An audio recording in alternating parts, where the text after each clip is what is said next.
Welcome back to the Thinking Crypto channel, your home for cryptocurrency news and interviews.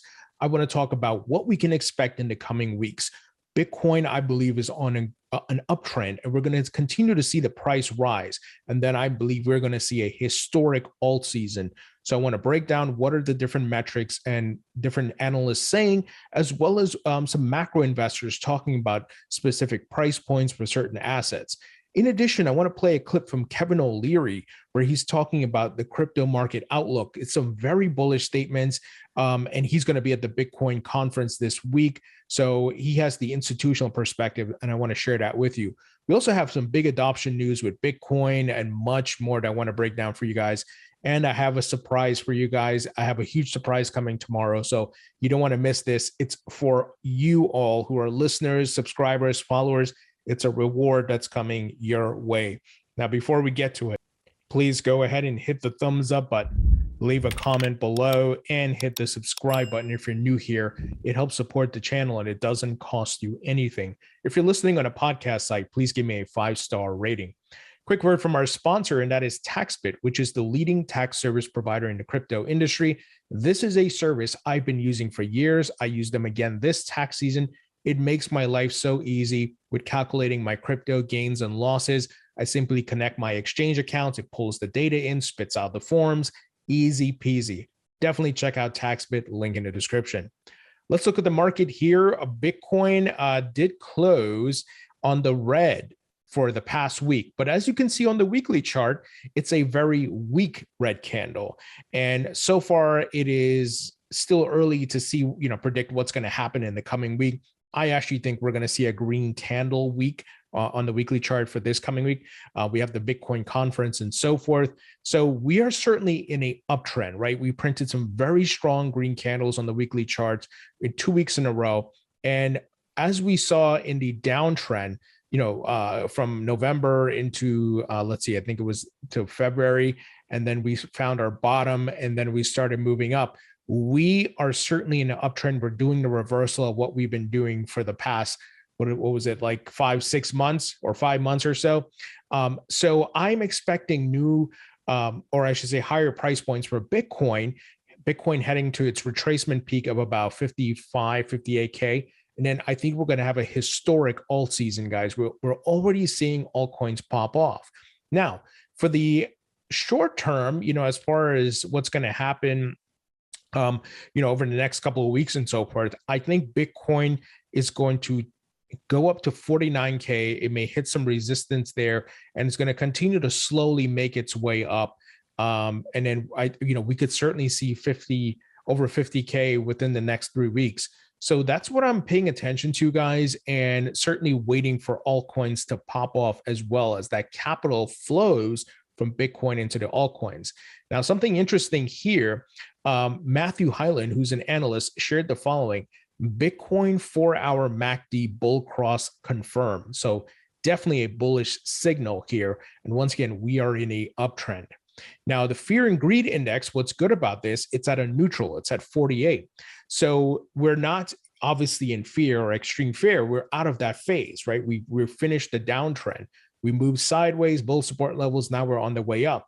So what's good about this on the bullish side, it's not in greed or extreme greed. Now, when you're in extreme greed phase, that's where you need to be worried, and that, okay, the price may not continue to go higher, but we're still in the neutral area. We haven't fully leveled out to greed yet. So this is good, guys. A lot of signals pointing that we still have higher prices to hit here.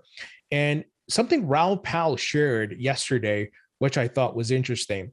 He said the Solana/ETH chart is super interesting. Solana has been relatively quiet in recent times, but this chart is getting very close to breaking out. I have a feeling that there is a lot more to come from the Solana ecosystem. Solana, I've been long for a year or so. So he shared a chart here looking at the one-day chart and looks very bullish. Now, the good thing about this, the timing is in line with alt season, right? And this is not, it's not only for Solana. If you look at the XRP chart, if you look at Ethereum's chart, which has been, Ethereum is on a tear lately. We're seeing a lot of altcoins are being positioned to blast off.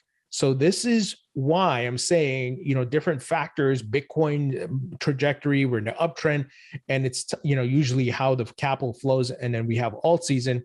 I think we're going to see some blast off here. Now, I want to make sure I say something before we go further. This is obviously not financial or investment advice. There are no guarantees or certainties, but when we talk about investing, we're talking probabilities. Do I believe there's a high probability of this happening? Yes. And I have skin in the game. I'm invested. I'm certainly looking to take profits.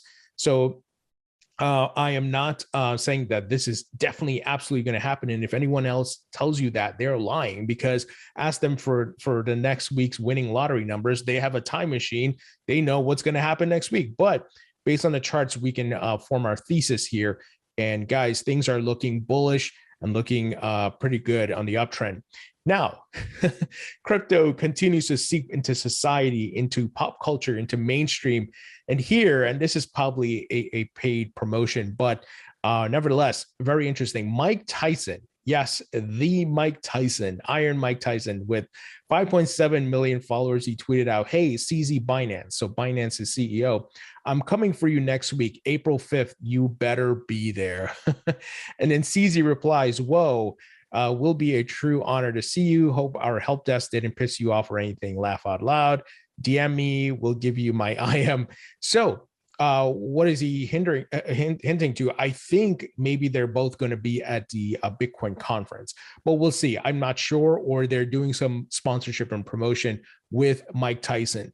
So why is this relevant news? Well, one, when you have people in the mainstream like this with millions of followers tweeting about crypto in one way or the other, it gives the asset class exposure. Two, you have these companies, these exchanges doing mass marketing. And remember, they're not investing that money to lose it. They're trying to build brand. They're trying to bring customers in, right? This is simple business economics here, business 101.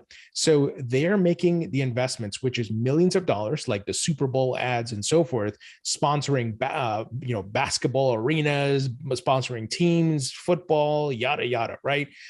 So all of that money is going to build the brand, get customers in, because they're anticipating growth, guys.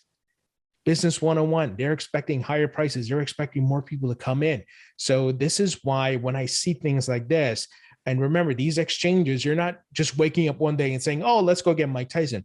They're looking at the market outlook, right? They're doing their research.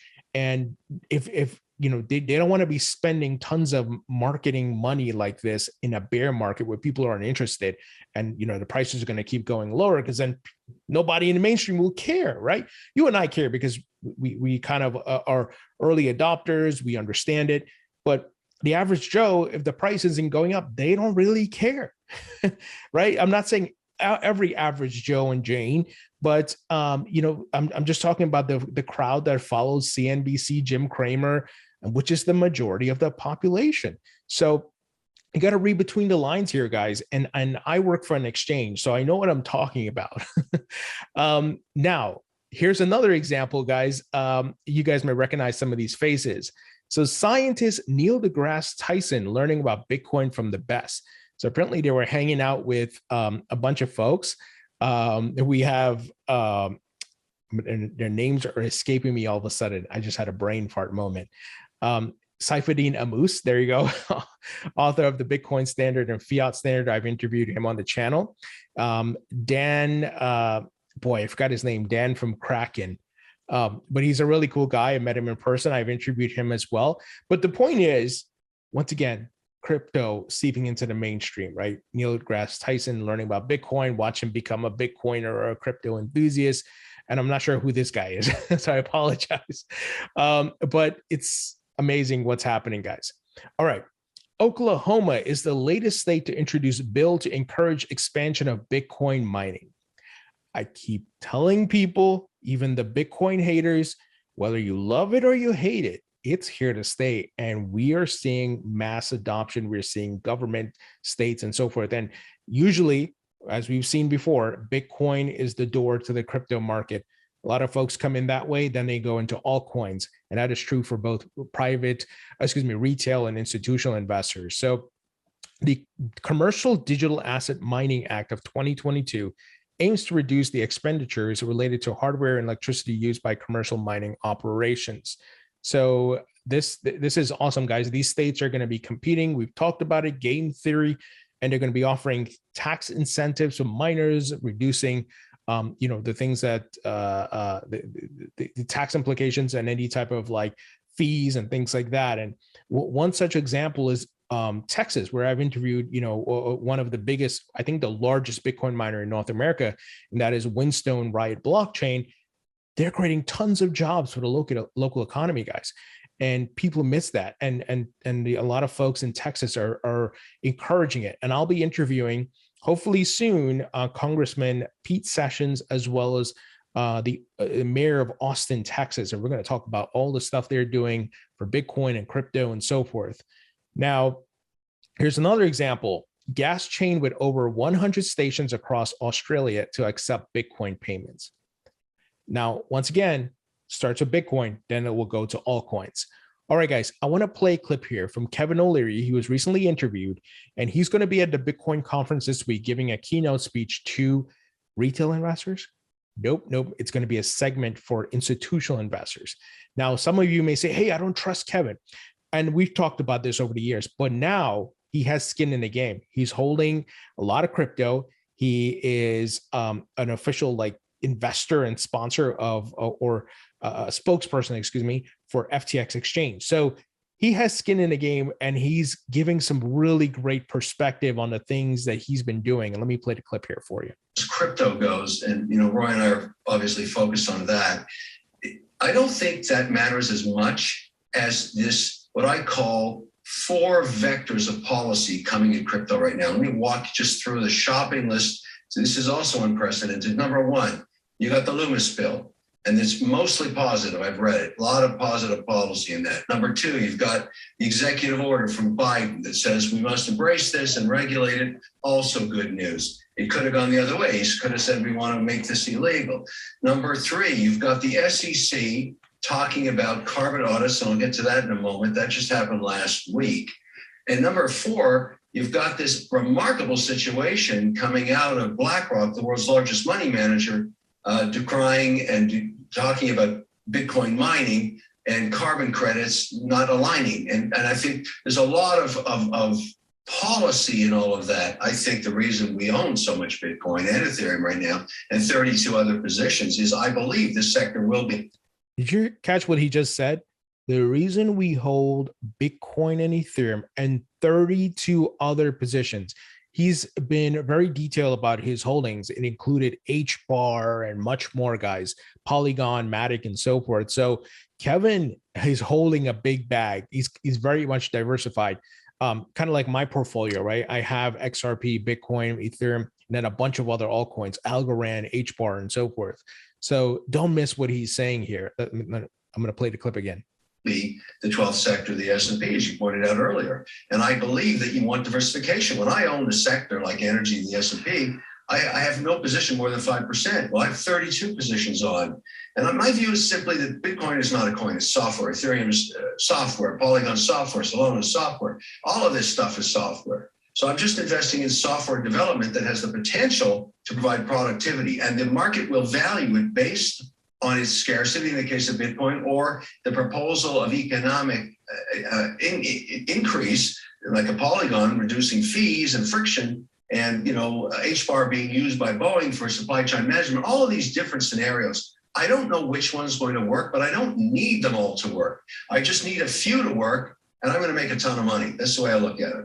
And I would add this, regardless of what you think your target price is, if it does become an indexed asset, and I think once the SEC mandates it, it will, the volatility will decline dramatically, because what happens in an indexing model is when prices decline and your weighting is 1.5 basis points or 150 bips, you simply buy up to 150 bip maximum. And when prices exceed that, then you trim back. But that provides tremendous stability for any asset. So you find that stocks that get indexed, or assets that get indexed, all of a sudden prices go up and stability becomes part of what their story is for a very long period of time. Now, I'll add that the Canadian regulators, specifically the OSC, in the last 2 years has been extremely enlightened.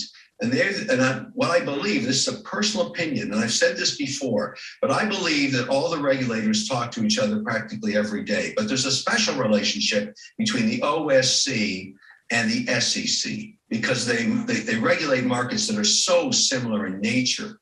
And so I believe that whatever is going on in Ontario has already been quasi-approved by the brethren at the SEC, and they're using Ontario and the Canadian provinces as guinea pig states. Guys, he made a very interesting statement there. He's saying the US SEC is in contact with the Canadian version of the SEC, and Canada was used as a guinea pig for the Bitcoin ETF and so forth. So obviously he talked about indexing, and that relates to ETFs, that it's going to reduce a lot of the volatility. Obviously, it's going to bring a lot more capital. So once again, Kevin's not worried. He doesn't care about the volatility short term and so forth. These institutional guys have a long-term outlook, and that's what I've been preaching for so long to you guys, those of you who are new to investing as well, or even just crypto. The volatility, you can use it to your advantage. And I know I owe you guys a swing trading video.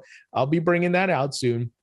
But you can use that to your volatility, to your advantage in the short term, but long term, you want to be patient and just obviously following the market cycles, looking at the signals.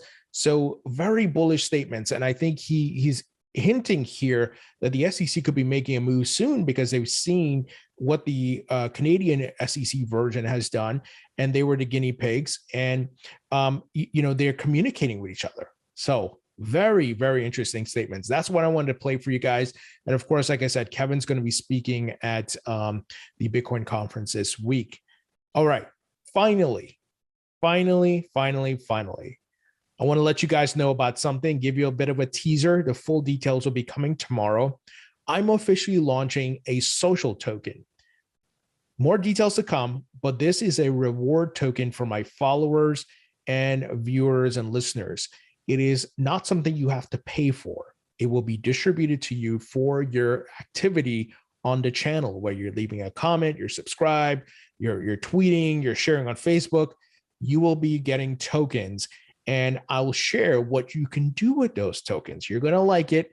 It's certainly going to be worth it. And like I said, full details coming tomorrow. I don't want to give away too much yet because I want to make sure I have it up on my website and you guys can go read through it and all of that. But it's on the Solana blockchain. I was coding the hell out of this, building this token, and finally got it up and running, and it's for you all. Once again, you don't have to buy anything. So this is not some rug pull or me trying to make more money. This is a reward for the community. So stay tuned. More to come on this. If you like the video, thumbs up, share it, subscribe if you're not yet, and I'll talk to you all later.